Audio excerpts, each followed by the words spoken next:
Maintain ಮಾಡೋದು, ಇದಕ್ಕೆ ಏನು ಹೋಮ್ ರೆಮಿಡೀಸ್ ಅನ್ನೋದನ್ನ ಇವಾಗ ನಾನು ತಿಳಿಸ್ಕೊಡ್ತೀನಿ. ಇದು ತುಂಬಾನೇ ಇಂಪಾರ್ಟೆಂಟ್. ದಯವಿಟ್ಟು ಕೆಲವರು ಬುಕ್ ಪೆನ್ ಇತ್ತು ಅಂದ್ರೆ ಬರ್ಕೊಂಡು ಆಯ್ತಾ ಇದನ್ನ ಸೇವ್ ಮಾಡಿ ಇಟ್ಕೊಳ್ಳಿ. ಇಲ್ಲಾಂದ್ರೆ ಸ್ಕ್ರೀನ್ ಅಲ್ಲಿ ಬರ್ತಾ ಇರುತ್ತೆ, ಅದನ್ನ ಸ್ಕ್ರೀನ್ ಶಾಟ್ ತಗೊಂಡು ಇಟ್ಕೊಳ್ಳಿ. ಬನ್ನಿ, ಜಾಸ್ತಿ ಟೈಮ್ ವೇಸ್ಟ್ ಮಾಡಲ್ಲ. ಇದಕ್ಕೆ ಏನು ಹೋಮ್ ರೆಮಿಡೀಸ್, ಇದಕ್ಕೆ ಏನು ಸೊಲ್ಯೂಷನ್ ಅನ್ನೋದನ್ನ ತಿಳಿಸ್ಕೊಡ್ತೀನಿ ನಾನು. ಸೊ ಇವಾಗ ನಿಮ್ಗೆ ಏರ್ ಫಾಲ್ ಮತ್ತೆ ಏರ್ ನ ಸ್ಟ್ರಾಂಗ್ ಆಗಿ ಇಟ್ಕೊಳ್ಳೋದಕ್ಕೆ ಕೆಲವೊಂದು ಮನೆಯಲ್ಲೇ ಪ್ರಿಪೇರ್ ಮಾಡ್ಕೊಳ್ಳೋ ಅಂತ ಏನಂತಾರೆ ಏರ್ ಪ್ಯಾಕ್ಸ್ ಗಳು ಆಯ್ತಾ. ಈ ಏರ್ ಪ್ಯಾಕ್ಸ್ ನ ನಿಮ್ಗೆ ಇದರಲ್ಲಿ ಹೇಳ್ತೀನಿ ನಾನು. ನಿಮ್ಗೆ ಕಂಪ್ಲೀಟ್ ಆಗಿ ರೆಮಿಡೀಸ್ ಸೊಲ್ಯೂಷನ್ ಎಲ್ಲ ಇದ್ರಲ್ಲೇ ಸಿಗುತ್ತೆ. ಇದು ಸಿಂಪಲ್ ಸೊಲ್ಯೂಷನ್. ಜಾಸ್ತಿ ನೀವೇನ್ ದುಡ್ಡು ಖರ್ಚು ಮಾಡ್ಕೊಂಡೆಲ್ಲ ಮಾಡೋ ಅಂತದ್ದು ಏನಿಲ್ಲ. ಯಾವುದೇ ರೀತಿ ಕೆಮಿಕಲ್ಸ್ ಇಲ್ಲ. 100% ನ್ಯಾಚುರಲ್. ಇದು ವಾರಕ್ಕೆ 1 ಅಥವಾ 2 ಬಾರಿ ಯೂಸ್ ಮಾಡಿ, ಇದು ಸತತವಾಗಿ 30 ದಿವಸ ಮಾಡಿ ನೋಡಿದಾಗ ನಿಮ್ಗೆ ಕಂಪ್ಲೀಟ್ ರಿಸಲ್ಟ್ ಸಿಗುತ್ತೆ.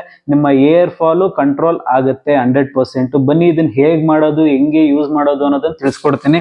ಫಸ್ಟ್ ಬಂದ್ಬಿಟ್ಟು ಆವಕೋಡಾ ಅಂಡ್ ಬನಾನಾ ಪ್ಯಾಕ್ ಆಯ್ತಾ. ಆವಕೋಡಾ ಅಂಡ್ ಬಾಳೆಹಣ್ಣು ಪ್ಯಾಕ್. ಇದು ಆವಕೋಡಾ ಅಂದ್ಬಿಟ್ಟು ಒಂದು ಫ್ರೂಟ್ ಸಿಗುತ್ತೆ ನಿಮ್ಗೆ. ಆ ಫ್ರೂಟ್ ನ ಯೂಸ್ ಮಾಡ್ಕೊಂಡು ಪ್ಲಸ್ ಬನಾನಾನ ಯೂಸ್ ಮಾಡ್ಕೊಂಡು ಆಯ್ತಾ ಒಂದು ಬೌಲಲ್ಲಿ ಆವಕೋಡಾನ ನೀಟಾಗಿ ಅದನ್ನ ತೆಗೆದು ಅದ್ರ ಒಳಗಡೆ ಇರೋದೆಲ್ಲ ಫ್ರೂಟ್ ನ ತೆಗೆದು ಅದು ಒಂದು ಬೌಲಲ್ಲಿ ಹಾಕೊಂಡು ಮತ್ತೆ ಬನಾನಾ ಬಾಳೆಹಣ್ಣ ಅದ್ರೊಳಗಡೆ ಹಾಕಿ ಆಯ್ತಾ, ಬೌಲ್ ಒಳಗಡೆ ಹಾಕಿ ಅದ್ರೊಳಗಡೆ ಸ್ವಲ್ಪ ಒಂದ್ 2 ಚಮಚ ಬಾಳೆಹಣ್ಣು 2-3 ಯೂಸ್ ಮಾಡಬೇಡಿ. ಒಂದು ಬಾಳೆಹಣ್ಣು ಯೂಸ್ ಮಾಡಿ ಸಾಕು. 1 ಅಥವಾ 2 ಬಾಳೆಹಣ್ಣು ಯೂಸ್ ಮಾಡ್ಬಿಟ್ಟು ಅದಕ್ಕೆ ಒಂದು 2 ಚಮಚ ಆಲಿವ್ ಆಯಿಲ್ ಹಾಕಿ ಮೂರನ್ನು ಚೆನ್ನಾಗಿ ಮಿಕ್ಸ್ ಮಾಡಿ ಆಯ್ತಾ ನಿಮ್ಮ ತಲೆಗೆ ಹಾಕ್ಬಿಟ್ಟು ಒಂದು 40 ನಿಮಿಷ ಬಿಡಿ ಆಯ್ತಾ. ಈ ಎಸ್ಪೆಷಲಿ ಬಾಳೆನಲ್ಲಿ ಕಾರ್ಬೋಹೈಡ್ರೇಟ್ ಸಿಗುತ್ತೆ ನಿಮ್ಗೆ, ಮತ್ತೆ ಇದರಲ್ಲಿ ವಿಟಮಿನ್ ಇ ಸಿಗುತ್ತೆ ನಿಮ್ಗೆ ಇದರಲ್ಲಿ ಆವಕೋಡಾದಲ್ಲಿ, ಮತ್ತೆ ಇದರಲ್ಲಿ ನಿಮ್ಗೆ ನ್ಯಾಚುರಲ್ ಪೊಟ್ಯಾಷಿಯಂ ಸಿಗುತ್ತೆ ಬನಾನಾದಲ್ಲಿ.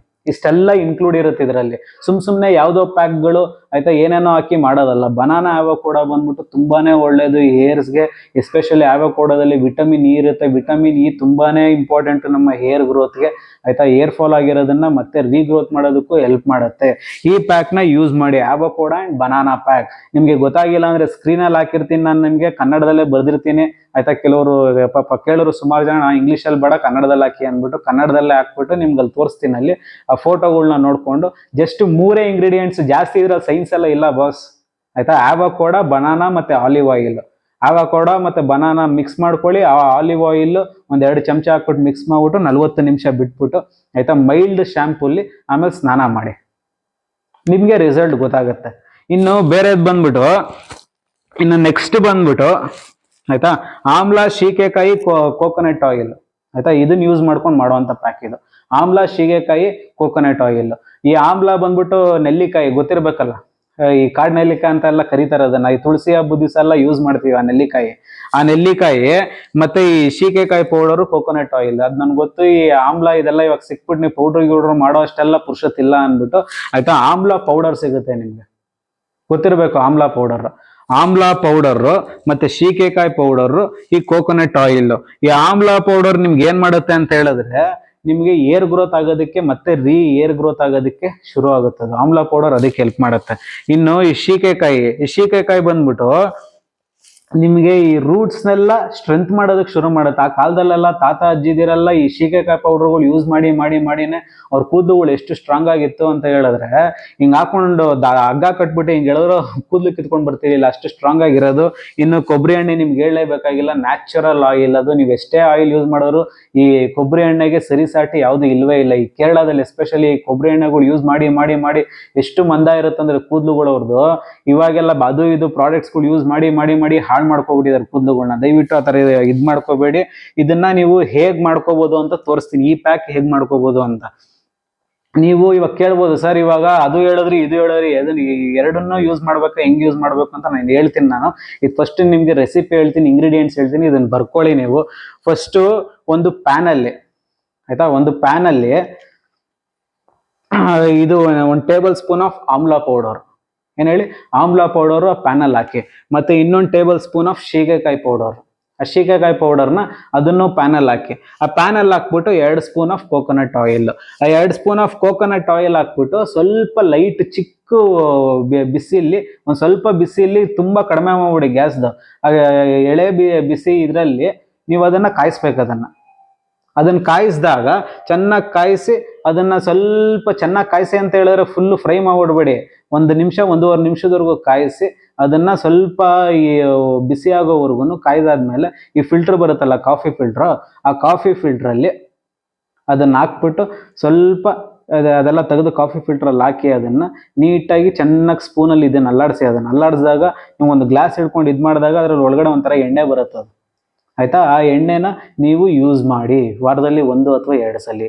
ಅದು ಪ್ಯಾಕ್ ಆಯ್ತು. ಇದು ನಿಮಗೆ ಆಯಿಲ್ ಮಾಡೋದನ್ನ ತಿಳಿಸ್ಕೊಟ್ಟಿದ್ದೀನಿ ನಾನು ನಿಮಗೆ ಕಂಪ್ಲೀಟ್ ಆಗಿ. ಅದ್ರಲ್ಲಿ ಡಿಸ್ಕ್ರಿಪ್ಷನಲ್ಲಿ ಆಗಿರ್ಬೋದು, ಸ್ಕ್ರೀನಲ್ಲಿ ಆಗಿರ್ಬೋದು ನಿಮ್ಗೆ ತೋರಿಸ್ತೀನಿ ಯಾವ್ಯಾವ ರೀತಿ ಶೀಗೆಕಾಯಿ ಪೌಡರ್ ಅಂದ್ರೆ ಏನು, ಆಮ್ಲ ಪೌಡರ್ ಯಾವುದು, ಮತ್ತೆ ಈ ಕೋಕೋನಟ್ ಆಯಿಲ್ ಪಿಕ್ಚರೈಸೇಷನ್ ಎಲ್ಲ ಬರುತ್ತೆ. ಅದನ್ನ ಸ್ಕ್ರೀನ್ಶಾಟ್ ತಗೊಳ್ಳಿ. ಇವಾಗ ಇದು ನಿಮ್ಗೆ ಹೇಳಿದ ಅರ್ಥ ಆಯ್ತು ಅನ್ಸುತ್ತೆ. ಒಂದು ಪ್ಯಾನ್ ಅಲ್ಲಿ ಆಯ್ತಾ ಈ ಪೌಡರ್ಗಳು ಹಾಕಿ ಸ್ವಲ್ಪ ಕೋಕೋನಟ್ ಆಯಿಲ್ ಹಾಕ್ಬಿಟ್ಟು ಸುಮ್ಮನೆ ವಾಮ್ ಇದರಲ್ಲಿ ಬಿಸಿ ಮಾಡಿಕೊಂಡು ಫಿಲ್ಟ್ರಲ್ಲಿ ಸ್ವಲ್ಪ ಹಿಂಗೆ ಅಲ್ಲಾಡ್ಸಿದ್ರೆ ಎಣ್ಣೆ ಬರುತ್ತೆ. ಆ ಎಣ್ಣೆನ ನೀವು 1 ತಿಂಗಳವರೆಗೂ ಯೂಸ್ ಮಾಡಿ. ವಾರದಲ್ಲಿ 1-2 ಸಲಿನೋ 3 ಸಲಿನೋ ಯೂಸ್ ಮಾಡಿದಾಗ ಅದು ಸ್ಕಾಲ್ಪಲ್ಲಿ ಹಾಕ್ಬಿಟ್ಟು ಯೂಸ್ ಮಾಡಿಬಿಟ್ಟು ಏನಂತಾರೆ 1 ಅವರ್ ಆದಮೇಲೆ ಆಯ್ತಾ 1 ಅವರ್ ಆದಮೇಲೆ ಆಯ್ತಾ ಒಂದು ಮೈಲ್ಡ್ ಶ್ಯಾಂಪೂಲ್ಲಿ ಇದನ್ನ ನೀವು ತೊಳಿಬೇಕು. ಇದು ತೊಳೆದಾಗ ನಿಮಗೆ 30 ದಿವಸದೊಳಗಡೆ ಒಳ್ಳೆ ರಿಸಲ್ಟ್ ಸಿಗುತ್ತೆ. ನಿಮಗೆ ಗೊತ್ತಾಗುತ್ತೆ. ಇದರಲ್ಲಿ ಈ ಆಯಿಲ್ನ ಯೂಸ್ ಮಾಡಿ. ಇಷ್ಟು ಒಂದು ಪ್ಯಾಕ್ ಹೇಳಿದೆ. ಈ ಪ್ಯಾಕ್ ಜೊತೆಗೆ ಇದೊಂದು ಆಯಿಲ್ ಹೇಳಿದ್ದೀನಿ, ಇದನ್ನು ಯೂಸ್ ಮಾಡಿ ನಿಮ್ಮ ಏರ್ ಫಾಲ್ ಕಂಟ್ರೋಲ್ ಆಗೋದಕ್ಕೆ 100% ಹೆಲ್ಪ್ ಮಾಡುತ್ತೆ. ಕೊನೆಯದಾಗಿ ಇನ್ನೊಂದು ಆಯಿಲ್ ಇದೆ. ಈ ಆಯಿಲ್ ಯೂಸ್ ಮಾಡಿ ತುಂಬಾನೇ ಒಳ್ಳೇದು. ಭೃಂಗರಾಜ್ ಎಣ್ಣೆ ಅಂದ್ಬಿಟ್ಟು ಭೃಂಗರಾಜ್ ಆಯಿಲ್ ಅಂತ ಹೇಳ್ತಾರೆ ಇಂಗ್ಲಿಷ್ ಅಲ್ಲಿ. ಈ ಭೃಂಗರಾಜ ಎಣ್ಣೆನ ಆಯ್ತಾ ವಾರಕ್ಕೆ 1 ದಿವಸನೋ 2 ದಿವಸನೋ ಇದನ್ನ ಅಟ್ಲೀಸ್ಟ್ ಒಂದು 30 ನಿಮಿಷ ತಲೆಗೆ ಹಾಕ್ಬಿಟ್ಟು ಮಸಾಜ್ ಮಾಡಿ. ಮಸಾಜ್ ಅಂತ ಹೇಳಿದ್ರೆ ರಪ ಅಂತ ಹೊಡ್ಕೊಂಡೆಲ್ಲ ಮಸಾಜ್ ಮಾಡಬೇಡಿ. ಸ್ಕಾಲ್ಪ್ಗೆ ಲೈಟ್ ಆಗಿ ಮಸಾಜ್ ಮಾಡಿಕೊಂಡು 30 ನಿಮಿಷ ಬೇಡ, ಜಾಸ್ತಿ ಆಗೋದು, ಒಂದು 10-15 ನಿಮಿಷ ಮಸಾಜ್ ಮಾಡಿ ಸಾಕು. ಈಗಿರೋ ಈ ಕೂದಲು ಸ್ಟ್ರೆಂತ್ಗೆ ಇನ್ನೂ ಮಸಾಜ್ ಮಾಡಿ ಕೂದಲು ಉದ್ರೋಗ್ಬಿಡ್ಬೋದು. ನನ್ನ ಪ್ರಕಾರ 10 ಅಥವಾ 15 ನಿಮಿಷ ಮಸಾಜ್ ಮಾಡಿ ಸಾಕು. ಮಸಾಜ್ ಮಾಡಿಬಿಟ್ಟು ಒಂದು 30 ನಿಮಿಷ ಆದಮೇಲೆ ಸ್ನಾನ ಮಾಡಿ. ಡೆಫಿನೆಟ್ ಆಗಿ ಭೃಂಗರಾಜ್ ಆಯಿಲ್ ಒಳ್ಳೆ ಎಫೆಕ್ಟಿವ್. ಎಂತಕ್ಕಂತ ಹೇಳಿದ್ರೆ ಇದು ನಿಮ್ಮ ಏರ್ ಫಾಲ್ನ ಕಂಟ್ರೋಲ್ ಮಾಡುತ್ತೆ. ಈ ಉದ್ರೋಗಿರೋ ಕೂದಲುಗಳು ಮತ್ತೆ ರೀಗ್ರೋತ್ ಆಗೋದಕ್ಕೆ ಸ್ಟಾರ್ಟ್ ಆಗುತ್ತೆ. ಮತ್ತೆ ನಿಮ್ಮ ಈ ಏರಲ್ಲಿ ಏನೋ ಗಿಂಡ್ರಫ್ ಇವೆಲ್ಲ ಜಾಸ್ತಿ ಇತ್ತು ಅಂದ್ರೂ ಆಲ್ಮೋಸ್ಟ್ ಕಂಟ್ರೋಲ್ ಮಾಡುತ್ತೆ. ಈ ಭೃಂಗರಾಜ್ ಎಣ್ಣೆನು ಯೂಸ್ ಮಾಡಿ. ಕಂಪ್ಲೀಟ್ ನ್ಯಾಚುರಲ್ ಆಯಿಲ್ ಆಯ್ತಾ. ಈ ಎಣ್ಣೆ ಯೂಸ್ ಮಾಡೋ ಬದಲು ಇದನ್ನ ಯೂಸ್ ಮಾಡಿ. ಇನ್ನು ಲಾಸ್ಟ್ ಅಂಡ್ ಫೈನಲ್ ಆಗಿ ನ್ಯಾಚುರಲ್ ಆಗಿ ನೀವು ಏನ್ ಮಾಡ್ಬೋದು. ನ್ಯಾಚುರಲ್ ಆಗಿ ನಿಮ್ಗೊಂದು ಸೂಪರ್ ಪವರ್ಫುಲ್ ಜ್ಯೂಸ್ ಹೇಳ್ತೀನಿ ಆಯ್ತಾ. ಈ ಜ್ಯೂಸ್ನ ನೀವು ವಾರಕ್ಕೆ ಆಯ್ತಾ ವಾರಕ್ಕಲ್ಲ ಅಟ್ಲೀಸ್ಟ್ ನೀವು ಡೈಲಿ ಮಾಡ್ಕೊಂಡು ಕುಡಿಯೋನು ತುಂಬಾನೇ ಒಳ್ಳೆಯದು. ಡೈಲಿ ಇದು 30 ದಿವಸ ಇದು ಕುಡಿದು ನೋಡಿ. ಯಾರ್ಯಾರಿಗೆ ಕೂದಲು ಉದುರುತ್ತಿದೆ, ಯಾರ್ಯಾರಿಗೆ ರೀಗ್ರೋತ್ ಆಗ್ಬೇಕು ಕೂದಲು, ಯಾರ್ಯಾರಿಗೆ ಕೂದಲು ಸ್ಟ್ರೆಂತ್ ಆಗಬೇಕು, ಇದು ಕಂಪ್ಲೀಟ್ ಆಗಿ ನಿಮ್ಗೆ ಹೆಲ್ಪ್ ಮಾಡುತ್ತೆ. ಸಿಕ್ಕಾಪಟ್ಟೆ ಪವರ್ಫುಲ್ ಜ್ಯೂಸ್ ಇದು. ಈ ಜ್ಯೂಸ್ನ ಹೇಗ್ ಮಾಡೋದು, ಇದನ್ನ ಹೆಂಗೆ ಏನಂತಾರೆ ಕನ್ಸ್ಯೂಮ್ ಮಾಡಬೇಕು ಅನ್ನೋದನ್ನ ಹೇಳ್ತೀನಿ. ಇದಕ್ಕೆ ರೆಸಿಪಿಗಳು ಏನೋ ಅನ್ನೋದನ್ನ ನೀವು ಬರ್ಕೊಳ್ಳಿ. ಬೇಕಾದ್ರೆ ನಾನು ಸ್ಕ್ರೀನಲ್ಲಿ ತೋರಿಸ್ತೀನಿ ಏನೇನೋ ಅಂದ್ಬಿಟ್ಟು. ಫಸ್ಟ್ ಬಂದ್ಬಿಟ್ಟು ಆಯ್ತಾ ಬೀಟ್ರೋಟ್, 1 ಕಪ್ ಬೀಟ್ರೋಟ್. ಆ ಬೀಟ್ರೋಟ್ನ ನೀವು ಹಸಿ ಬೀಟ್ರೋಟ್ ಹಾಕ್ಬೇಡಿ. ಆ ಬೀಟ್ರೋಟ್ನ ಬೇಯಿಸಿ ಇಟ್ಕೊಳ್ಳಿ. ಅದು 1 ಕಪ್, ಇದೊಂದೇ ಒಂದು ಮಾತ್ರ ಬೇಯಿಸ್ಬೇಕಿನ್ ಯಾವುದೂ ಇಲ್ಲ. 1 ಕಪ್ ಬೀಟ್ರೋಟ್, ಆಮೇಲೆ 1 ಕ್ಯಾರೆಟ್, ಆಮೇಲೆ 2 ಆ್ಯಪಲ್, ಆಮೇಲೆ 1 ಕುಕುಂಬರ್, ಮತ್ತೆ 1 ಸ್ಮಾಲ್ ಪೀಸ್ ಆಫ್ ಜಿಂಜರ್ ಆಯ್ತಾ. ಇಷ್ಟನ್ನು ಮಿಕ್ಸಿಗೆ ಹಾಕ್ಬಿಟ್ಟು ರುಬ್ಬಿ ಆಯ್ತಾ 1 ಗ್ಲಾಸ್ಗೆ ಆಗುವಷ್ಟು ಜ್ಯೂಸ್ ಮಾಡ್ಕೋಬೇಕು ನೀವು. ಅದನ್ನು ಇಷ್ಟನ್ನು ಹಾಕ್ಬಿಟ್ಟು 1 ಗ್ಲಾಸ್ ಆಗುತ್ತೋ 2 ಗ್ಲಾಸ್ ಆಗುತ್ತೋ ನೋಡಿ. ಇಲ್ಲಾಂದ್ರೆ ಆ್ಯಪಲ್ ಏನಾದ್ರು 2 ಆಗಿಲ್ಲ ಅಂದ್ರೆ 1 ಹಾಕೊಳ್ಳಿ ಸಾಕು. 1 ಗ್ಲಾಸ್ ಆಗುವಷ್ಟು ಮಾಡ್ಕೊಳ್ಳಿ. ಸುಮಾರು ಜನ ಹೇಳ್ಬೋದು ಸರ್ ಡೈಲಿ ಇದಕ್ಕೆ ದುಡ್ಡು ಸುರಿಯೋಕ್ಕಾಗಲ್ಲ ಅಂತ. ಇದು ಏನಿಲ್ಲ, ಬರೀ ನೀವು ಒಂದು 30 ದಿವಸ ಮಾಡ್ಕೋಬೇಕು ಆಯ್ತಾ. ಲಕ್ಷಾಂತರ ರೂಪಾಯಿ ಹೋಗಿ ಯಾವುದೋ ಪ್ರಾಡಕ್ಟ್ಸ್ ಸುರಿಯೋ ಬದಲು ಈ ತರ ನ್ಯಾಚುರಲ್ ಆಗಿ ಮಾಡ್ಕೊಂಡು ಜ್ಯೂಸ್ ಮಾಡ್ಕೊಂಡು ಕುಡೀರಿ. ಡೆಫಿನೆಟ್ಲಿ ನಿಮ್ಗೆ ರಿಸಲ್ಟ್ ಸಿಗುತ್ತೆ. ಇದರಿಂದ ಸಿಕ್ಕಾಪಟ್ಟೆ ರಿಸಲ್ಟ್ಸ್. ಏರ್ ಫಾಲ್ ಕಡಿಮೆ ಆಗುತ್ತೆ. ನಿಮ್ದು ಯಾರು ಗ್ರೇ ಏರ್ಸ್ ಅವೆಲ್ಲ ಆಗ್ತಿದೆಯಲ್ಲ ಇವೆಲ್ಲ ಕಡಿಮೆ ಆಗುತ್ತೆ. ನ್ಯಾಚುರಲ್. ಇದು ಯಾವುದೇ ರೀತಿ ಇದ್ರೆ ಮೆಡಿಸಿನ್ಸ್ ಹೇಳಿಲ್ಲ, ಮತ್ತೊಂದು ಹೇಳಿಲ್ಲ, ಮಗದೊಂದು ಹೇಳಿಲ್ಲ. Completely natural. ದಯವಿಟ್ಟು ಇದನ್ನ ಮಿಸ್ ಮಾಡಬೇಡಿ. ಜ್ಯೂಸ್ ರೆಸಿಪಿ ನಾನು ಹಾಕ್ತೀನಿ. ಈ ಜ್ಯೂಸು ಸಿಕ್ಕಾಪಟ್ಟೆ ಆಯ್ತಾ ಬೆನಿಫಿಷಿಯಲ್ಲು.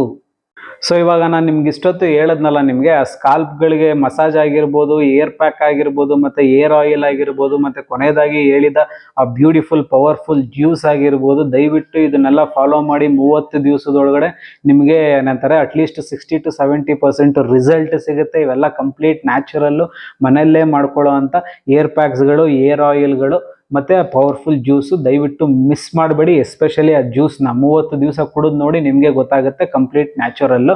ಇನ್ನು last and final scientific methods ನೀವು ಏನು ಮಾಡ್ಬೋದು. ಸೈಂಟಿಫಿಕ್ ಮೆಥಡ್ಸ್ ಅಂತ ಹೇಳಿದ್ರೆ ಫಸ್ಟ್ ಬಂದ್ಬಿಟ್ಟು ನೀವು ಹೋಗಿ ಡಾಕ್ಟರ್ನ ಕನ್ಸಲ್ಟ್ ಮಾಡಿ. ತೀರಾ ವರ್ಸ್ಟ್ ಆಗಿತ್ತು ಅಂತ ಹೇಳಿದ್ರೆ ಆಯಿತಾ. ಹೋಗಿ ಡಾಕ್ಟರ್ನ ಕನ್ಸಲ್ಟ್ ಮಾಡಿ, ಡರ್ಮಟಾಲಜಿಸ್ಟ್ನ, ಅವರು ಬ್ಲಡ್ ಟೆಸ್ಟ್ಗಳು ಮಾಡ್ತಾರೆ ಆಯಿತಾ. ವಿಟಮಿನ್ B12 ಟೆಸ್ಟ್ಗಳು ಮತ್ತು TCH ಟೆಸ್ಟ್ಗಳು ಇವೆಲ್ಲ ಟೆಸ್ಟ್ ಮಾಡಿದಾಗ ಆಯಿತಾ ನಿಮ್ಮ ಏರಲ್ಲಿ ಏನು ಪ್ರಾಬ್ಲಮ್ ಇದೆ ಅಂತ ಗೊತ್ತಾಗುತ್ತೆ. ಇನ್ನು ಎರಡನೇದು ಬಂದ್ಬಿಟ್ಟು ನಿಮ್ಮ ಸ್ಕಾಲ್ಪ್ನ ನೀಟಾಗಿ ಇಟ್ಕೊಳ್ಳಿ ಆಯಿತಾ. ಡಾಕ್ಟರ್ ಕನ್ಸಲ್ಟ್ ಮಾಡಿರೋ ಡಾಕ್ಟರ್ ಬರ್ಕೊಟ್ಟಿರೋ ಅಂಥ ಶ್ಯಾಂಪುಗಳಾಗಿರ್ಬೋದು, ಕಂಡೀಷ್ನರ್ಗಳಾಗಿರ್ಬೋದು, ಅದನ್ನು ಮಾತ್ರ ಯೂಸ್ ಮಾಡಿ. ಮೈಲ್ಡ್ ಆಗಿರ್ಬೇಕು ನಿಮ್ಮ ಶ್ಯಾಂಪುಗಳು, ಜಾಸ್ತಿ ಹೆವಿಯಾಗಿ ಹಾರ್ಶ್ ಆಗಿರೋವಂಥ ಶ್ಯಾಂಪುಗಳನ್ನ ಯೂಸ್ ಮಾಡಬೇಡಿ ಆಯಿತಾ. ಇನ್ನು ಮೂರನೇದು ಬಂದ್ಬಿಟ್ಟು ಆಯಿತಾ, ಯಾವುದೇ ರೀತಿ ಹೆವಿ ಟ್ರೀಟ್ಮೆಂಟ್ಸ್ಗಳನ್ನ ನಿಮ್ಮ ಕೂದಲಿಗೆ ತಗೋಬೇಡಿ. ಆ್ಯಡ್ಸ್ಗಳೆಲ್ಲ ನೋಡ್ತಾ ಇರ್ತೀರಲ್ಲ, ಅದು ತಗೊಂಡು ಇದು ತಗೊಳ್ಳಿ, ಇದು ತಗೊಳ್ಳಿ, ಅದು ತಗೊಳ್ಳಿ, ಇದು ತಗೊಳ್ಳಿ, ಈ ಲೇಸರ್ ತಗೊಳ್ಳಿ ಅಂಥವೆಲ್ಲ ತಗೊಂಡು ಇನ್ನೂ ನಿಮ್ಮ ಕೂದಲುಗಳನ್ನ ಹಾಳು ಮಾಡ್ಕೋಬೇಡಿ. ಡೈರೆಕ್ಟ್ ಡಾಕ್ಟರ್ ಹತ್ರ ಹೋಗಿ ಕನ್ಸಲ್ಟ್ ಮಾಡಿ ತಗೊಳ್ಳಿ ಆಯಿತಾ. ನಿಮ್ಮ ಸ್ಕಾಲ್ಪು ನೀಟಾಗಿದ್ದಷ್ಟು ನಿಮ್ಮ ಹೇರು ಚೆನ್ನಾಗಿರುತ್ತೆ. ಇಷ್ಟು ಸೈಂಟಿಫಿಕ್ ಮೆಥಡ್ ಅಂತ ಹೇಳ್ಬೋದು. ಸೈಂಟಿಫಿಕ್ ಮೆಥಡ್ ಅಂತ ಹೇಳಿದ್ರೆ ಡಾಕ್ಟರ್ ಹತ್ರನೇ ಹೋಗಿ ನಾವು ಸಜೆಸ್ಟ್ ತಗೋಬೇಕು, ಎಸ್ಪೆಷಲಿ ಸೈಂಟಿಫಿಕ್ ಆಗಿ. ನಿಮ್ದೇನೋ ಇನ್ನೂ ತೀರಾ ವರ್ಸ್ಟ್ ಆಗಿತ್ತು ಅಂತ ಹೇಳಿದ್ರೆ, ನಿಮ್ದೇನೋ ಇಲ್ಲ ಗುರು ನಂದು ಅಷ್ಟೊಂದು ವರ್ಸ್ಟ್ ಆಗಿಲ್ಲ, ಬಟ್ ಕೂದಲು ಉದುರುತ್ತಾ ಇದೆ, ಏರ್ ಫಾಲ್ ಆಗ್ತಿದೆ, ಇದನ್ನು ಕಂಟ್ರೋಲ್ ಮಾಡ್ಕೋಬೇಕು, ಕೂದಲು ತಿನ್ನಾಗ್ತಿದೆ ಅಂತ ಹೇಳಿದಾಗ ಈ ನ್ಯಾಚುರಲ್ ಹೇಳಿದೆಲ್ಲ 100% ಯೂಸ್ ಮಾಡಿ ಬಿಡಬೇಡಿ. ಇದನ್ನು ಯೂಸ್ ಮಾಡಿ, ಟ್ರೈ ಮಾಡಿ, ಡೆಫಿನೆಟ್ ಆಗಿ ನಿಮ್ಗೆ ರಿಸಲ್ಟ್ ಸಿಗುತ್ತೆ. ಇದೇ ರೀತಿ ನಿಮಗೆ ಹೆಲ್ದಿ ಮತ್ತು ಮೋಟಿವೇಶ್ನಲ್ಲು ಫಿಟ್ನೆಸ್ ವೀಡಿಯೋಸ್ಗಳು ಮಾತ್ರ ನನ್ನ ಚಾನಲಲ್ಲಿ ಸಿಗೋದು ಆಯಿತಾ. ಸಬ್ಸ್ಕ್ರೈಬ್ ಮಾಡೋದನ್ನು ಮರಿಬೇಡಿ. ನಿಮಗೋಸ್ಕರ ಕಷ್ಟಪಟ್ಟು ನಾನು ಇನ್ಸ್ಪಿರೇಷನ್ ರಿಸರ್ಚ್ಗಳು ಮಾಡಿ ವೀಡಿಯೋಗಳು ಮಾಡ್ತೀನಿ ಆಯಿತಾ. ಸಬ್ಸ್ಕ್ರೈಬ್ ಮಾಡೋದನ್ನು, ಲೈಕ್ ಮಾಡೋದನ್ನು ಮರಿಬೇಡಿ. Thank you so much. ಇದೇ ರೀತಿ ರಿಯಲ್ ವೀಡಿಯೋಸ್ಗಳು ಬೇಕು ಅಂದಾಗ ನನ್ನ ಚಾನಲ್ ಸಬ್ಸ್ಕ್ರೈಬ್ ಮಾಡ್ತೀನಿ.